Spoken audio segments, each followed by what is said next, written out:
Dan Matisik. I'm from Pennsylvania. I'm president of North American Pawpaw Growers, Ohio Pawpaw Growers. I welcome you all here. What we have here is a producer panel. I'm not going to go down through the names. I'm going to let Dr. Rob Brannan do that since he'll be emceeing this. I hope you enjoy the day and have a good one.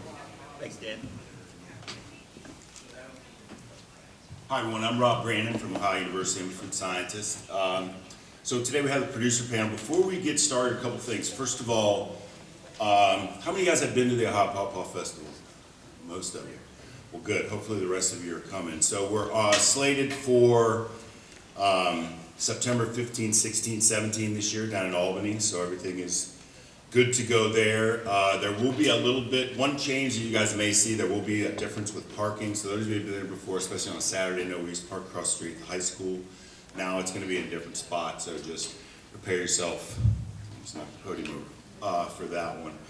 I run the activities inside the Pawpaw tent, and I'm always looking for judges. We have the vendor cook-off on Friday evening. We have Best Pawpaw Contest on Saturday, and we have the Pawpaw Cook-Off on Sunday. So if you're interested in judging a contest, let me know, all right? And we'll get you a weekend pass and a t-shirt and something like that for your trouble. So we're always looking for judges, so please let me know if you need, or if you're interested in doing that. Second thing I want to say is, especially in light of the producers here, is I've had the opportunity to interact with a gentleman that many of you have met already at the international conferences, Dr. Florence Stanika from Bucharest.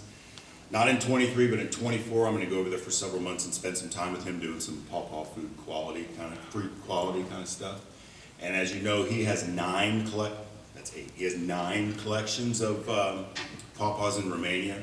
And when I visited him in March, he's like, tell your guys, tell your people, I want as much as you can carry.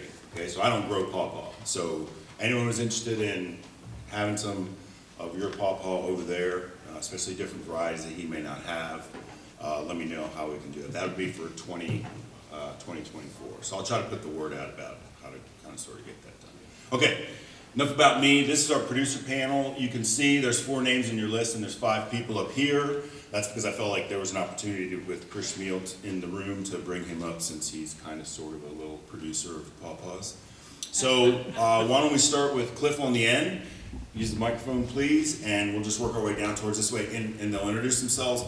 Then we'll just open it up, and if you guys don't have any questions, I can certainly seed the panel with questions either to get started or what have you. Okay, Cliff? I'm Clifford England, England's Orchard. Why don't you tell them where it is? It's near McKee, Kentucky, southeastern portion of Kentucky, at about 2,000 feet in elevation. Chmiel from Integration Acres, which we're down in Athens County, Albany, and yeah, I've got an orchard, but do a lot of wild stuff too. Hi, Loren Kirchner, and Loren and Mabel Kirchner, I should say. We're up in Worcester, Ohio, and we're not too far away from the Ohio State University up there. If anybody's been in the Ag Center up there or anything, we have an orchard in pawpaws, and we started probably about 25 years ago with just a couple of trees and went from there. So hopefully we can impart some good information out of the panel here today. So. Marc Stadler, Valley View Woodlands, Champaign County, Urbana, about an hour west of here. Started planting our orchard in 2011. An acre, about 300 trees on I'd say a clay hill, and probably 20 to 25 varieties. Marc Boone. I have an orchard outside of Ann Arbor, Michigan, and about 10% grafted and 90% seedlings, and about 300 trees. So we're well represented geographically. Who's got the first question for this producer panel? Sarah? Susan? I knew it was an S name. I was just wondering, you all who have orchards and grow the fruit, you all also process for pulp, or are you selling the fruit fresh? And if you are processing for pulp, So I'm gonna repeat your questions, just, they told me to repeat the question. So, do you process and how? Who wants to take that question first? Clifford England here. We do not. Actually, to give you an example of the number of fruit that we grow, we've got almost 2 acres of fruit in orchard setting. We get $5 a pound for the fruit, and we sell mostly at the farmer's market. We have a lot of drive-in customers, and it's been successful so far, all except this year. We had a late spring frost at 27 degrees. So one, you need to raise your price, and two, Chris definitely produces fruit. So, Chris, Yeah, so I have an orchard, but I buy fruit from other people, and I primarily, we're the world's largest pawpaw processors. So, and that's sort of like, I've made a huge investment. I have like a commercial kitchen and all that stuff. So variations of what Sarah basically said. If you want to sell fruit to us, we would probably buy it from you too. How much are you paying? It depends on what you got. We could have a conversation about that. and do you guys produce? Do you guys process your own fruits? We do not. We sell all of our fruit fresh. We've kind of developed this local cult following, I think, and it keeps growing, fortunately. I don't know if and when we would enter into the pulping. Sarah and I have had a lot of conversations, I think, about that along the way. Either of the Marcs do you guys produce? Do you guys process? My processing involves just enough for ice cream all year round for my personal eating. I think you find a niche. We sell wholesale. We enjoy growing and leave the processing to people like Chris. I don't do it now, but I helped Zingerman's process it. We used to sterilize the pawpaws and, no, we dumped it in, what do they use in hospitals to wipe down? Hydrogen peroxide? Hydrogen peroxide. We dumped it in hydrogen peroxide, then we rinsed them off. And then we had a crew of people from Zingerman's, and we just squeeze them out, squeeze the pulp out, and used a big, had a big pulper that MSU bought at some point, and I have no idea how much they spent on that. But I could pour a 3-gallon bucket in the top of that thing, and it would just blast them through there, and those seeds were squeaky clean when they went in one bucket and the pulp went in another. I couldn't keep up with the machine. But that's my experience with pulping. Great question. Who has another question for this panel? Sir in the back. I'd like to know, how do you arrive at a fair price for pawpaws? How do you arrive at a fair price for pawpaws? Depends whether you're in New York City or Athens, Ohio, first of all. But I'm going to let these guys take that one. Mark, you got the microphone as long as you put it close to your mouth. I raise it every year.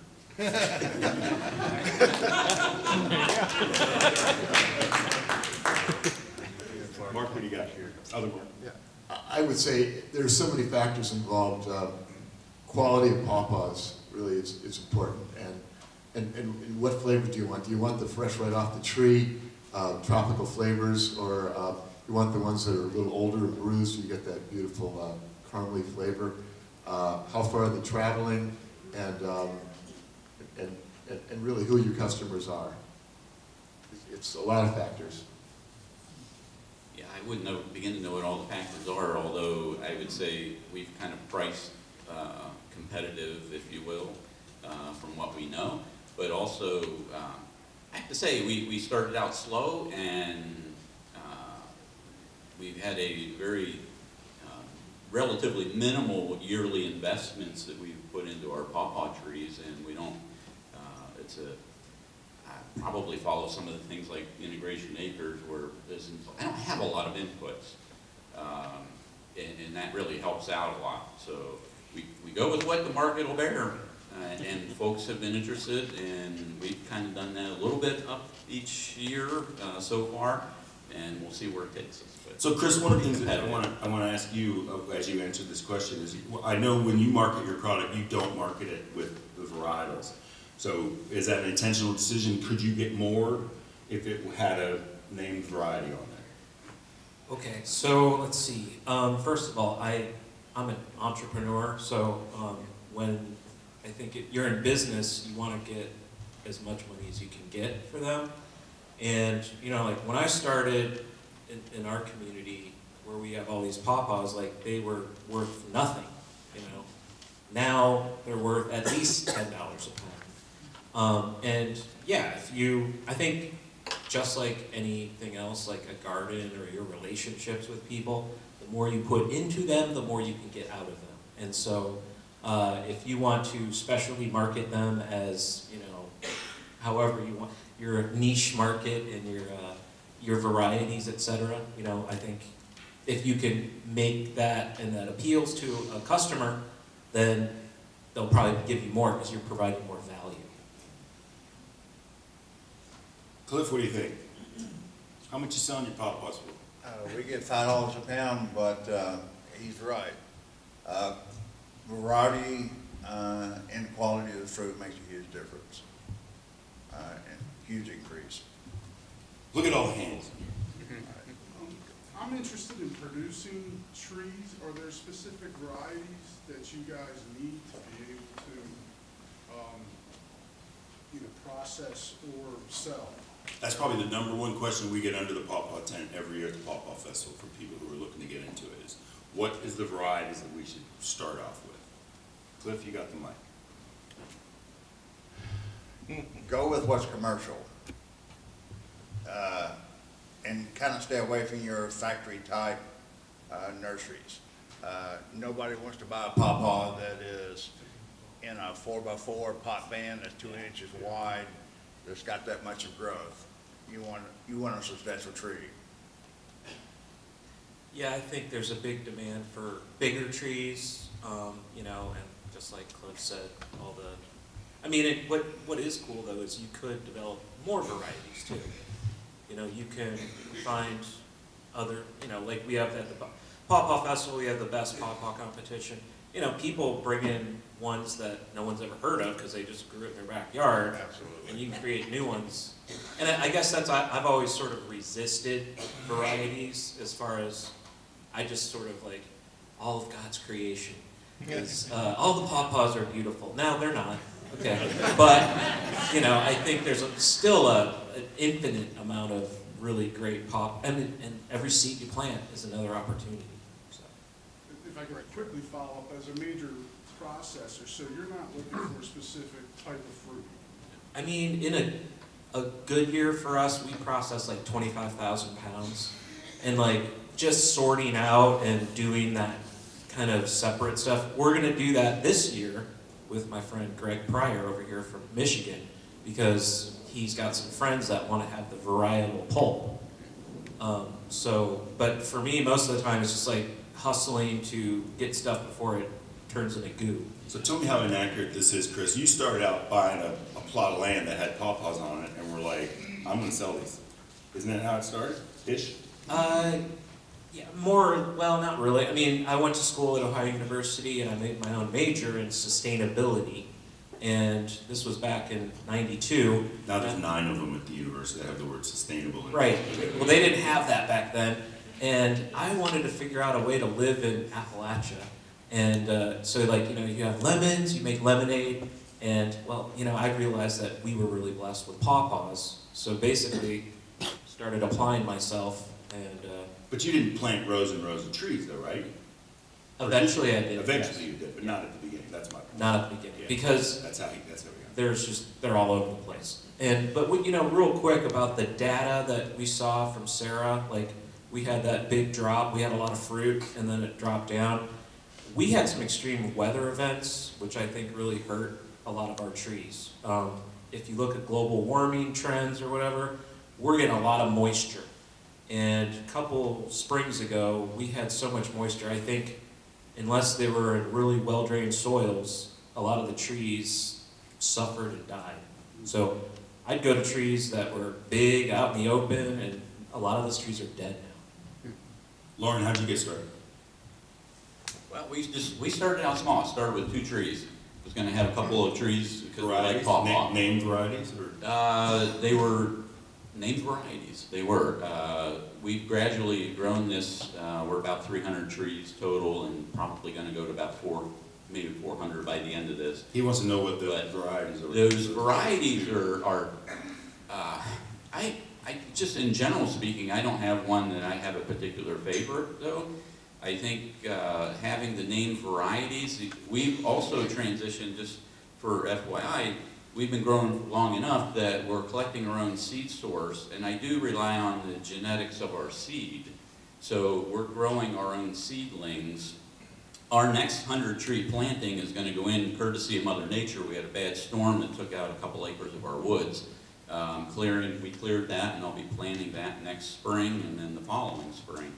But that's all going into seedlings from our own source. And I think that's, we'll take it as it comes. We've got about 60% cultivars right now, grafted trees. I would say, just as an FYI, you know, we had really bad success in our place. We have pretty good soils, I would say, not great soils, but pretty good. But with the grafted bare root seedlings, we had very dismal results. We had very good success so far with growing and transplanting the potted trees with something nice, not like you say a little small square little pots or something, but nice. We've been growing ours in 10-inch to 12-inch band pots, and they seem to go very, very well for us. So, but the grafted trees with bare root, really a tough proposition, I think. Okay. Mark, how'd you get started? I will say your soil is better than Chris's soil. If you're thinking about starting production of different varieties, you have to remember that a lot of them are branded. You're constrained by license agreements, and if you want to grow Kentucky State or Peterson, you need to set up a license agreement with them. That being said, there are some open source varieties that I think are fantastic. Overlease, there are many strains of that, but I love Overlease. NC1, Sunflower, I call them the big 3. Remember that seedlings, if you're growing seedlings, they don't grow true to parents. DNA does help. Good parents make good kids. If you want the chestnut model is interesting. Bob Stelly, he says chestnuts don't graft that well. So he goes with seedlings, and one generation after the next, he picks the best of the best and starts the next generation. He says, it's interesting, he says that named varieties are a dead end, and it's an interesting concept. But it takes a long time to develop your own really good. You grow a seed, you may end up with a dud. You may end up with the next Honeycrisp apple, but you have to keep that in mind. It's coin toss. Okay, I said around 300 trees, and 10% of them are grafted. I had bad luck with grafted trees too. A lot of them died. Seedlings did seem to be healthier.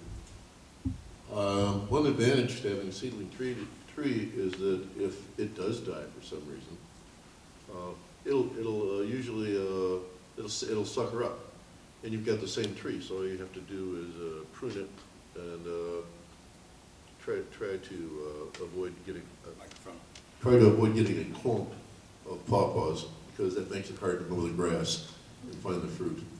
Did you have a question here, sir? I know I'm going to get to the sides. I only look right down the middle, but you had your hand up last time. I'll get you, and then we'll look over this way.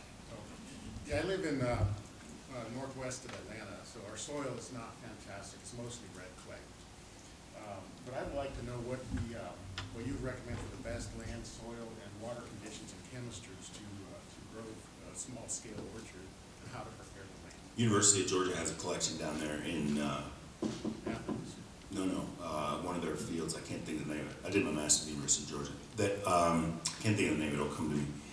The older I get, the more I forget things. Their best variety was that they grew down there was a variety called Mango. Yeah, I forgot the question, but hopefully you didn't. yeah, there'll be locally developed pawpaws that'll be best for that area. But I found I have heavy clay. You can make pottery out of it, and I found if you get the tree in there and you get it established, as long as you don't put it right down to the water in the swamp, they grow pretty well. They grow in sand dunes. Really, it's a pretty adaptable tree. You guys concur? Yes, very adaptable. I have a high hill, mostly clay. They do fine there, except maybe right at the top. It's almost like the top of a dish. It's a little bit of a low area, and as Chris said, in a really wet year, I've lost some trees in that one spot. But in general, you'll find that you can grow them just about anywhere. So let's, before we go down the line, let's take a different question, because I think we're kind of in agreement. You, sir, I saw your hand. I have a growing question. I live in Columbus and have a fence row of about 15 trees that have been in for 20 years. And when it comes to frost or hard freezes, has anybody gotten into misting the trees like they do with grapevines? I go out with the hose and water them down. I've had mixed results, and I haven't read about that anywhere. So maybe I'm wishful thinking trying to save them.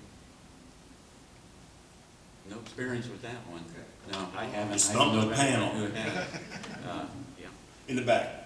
Hope you guys can discuss air pruning beds, with getting seedlings started. We just tried that and success. And manipulating the taproot with the air pruning bed. Any experience with air pruning? No. All righty, right up here in the blue shirt.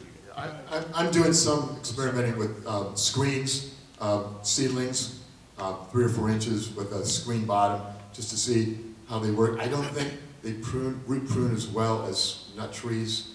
You gotta be careful with the taproot on a pawpaw. It's still a work in progress. I don't know. Do you get any tree stress from too much fruit? Too much fruit, does it provide tree stress? If you have a lot of fruit, it could, the size can be small, yeah. I root prune, I take a 3-gallon bucket, cut the bottom out, put hardware cloth in it, and then I set them up on sawhorses, concrete blocks, whatever, to keep them off the ground, and they root prune out pretty well. And they don't, I'll put 25 seeds in a bucket, and hold them for a couple of years to get them up a little bigger. And they don't seem to intertangle with each other in that bucket. They respect their privacy. They go down, hit that screen, and then they put out the root hairs, and I think that works pretty well, as long as you water regularly. What kind of potting media? Hold on, let's continue, let's, because I think we have a comment on To that. the question of fruit size, it really makes a difference in your tree how many fruit you have. Thinning is important. I think that was like the question. apples. When my fruit are maybe the size of a thumbnail, you got those clusters of 5 to 7 or 9 even, it's important to knock that down. I like clusters of 2 to 3 at the most. It really improves fruit quality and size. So we But analyzed, it's labor. It's labor. we analyzed all of Ron Powell's production data over like an 8-year period. That's Foxpaw down in Adams County, and also his trees in Cincinnati. And there was definitely a relationship between inverse relationship between the number of fruit that he pulled each year and the weight of the fruit each year. So, yeah. Let me go over this way. Didn't somebody over there, all the way in the back? Do you irrigate and what's your schedule? Irrigate, and what's the schedule? We don't irrigate. That was one of our decisions right up front when I started expanding. And again, we have very minimal inputs from that standpoint. So we've gotten away with it, I think, and we've actually done quite well. I think our moisture has been pretty predictable, fortunately, where we're at. I'm counting on in the future because we really don't have a way to do that very efficiently. Anybody irrigate on the panel? No? We do not irrigate, however, last year we did have a drought, and we lost, I'd say 5 trees out of 2 acres worth. So, it's an acceptable loss. Somebody over here have a question? Go ahead, first table. There seems to be a lot of demand in areas where pawpaws aren't grown. Have you guys tried shipping the product? And if so, have you had good experiences? So we're talking about shipping pawpaw, whole fruit? We're talking about whole fruits? Yeah. So Sarah told about the 3-day shelf life, right? But anyway, panel. Yeah, we ship pawpaws to people. It's, you gotta get them at the right time, and, a lot of things have to line up, but it's completely possible. But, you can run into problems too. So do you overnight Well, that gets expensive for people. If they want to pay that, we let them pay that. But, you know, if you're shipping them over to the West Coast or something, yeah, I mean, it's expensive, but you can get them there. for So sure. the euphemism in the food industry about, the French fries have to survive the drive, right? I mean, you get them at the drive-thru when you get home, they can't be mushy, whatever.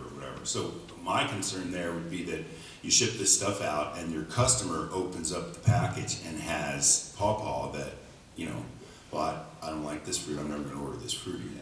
You know what I mean? So, anyway. Anyone else on the panel have any experience shipping whole fruits? Right up front here. Change in a different direction.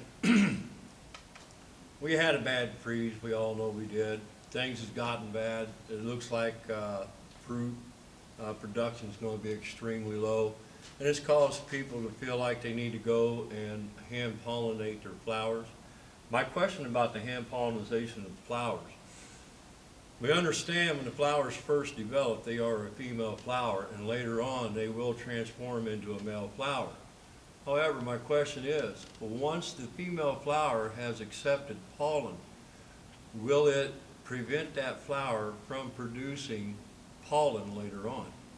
Before we get to the panel, do any of our Ohio State scientists have any comments on that question?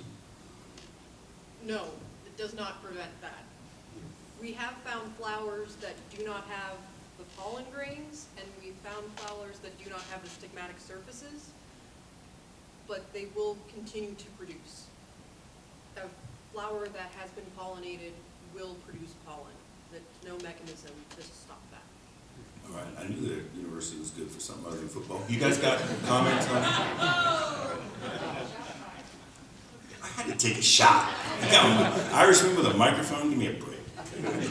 Loren, you got a comment on that, or no, another question? Or? No, but that would have been my general consensus, just feeling from seeing a lot of time in the orchard, and I've done some hand pollination over the years, and it's come and go. It depends on the scenarios. And last year we had the same thing. We had a heavy frost, and our coldest frost was right at the last one.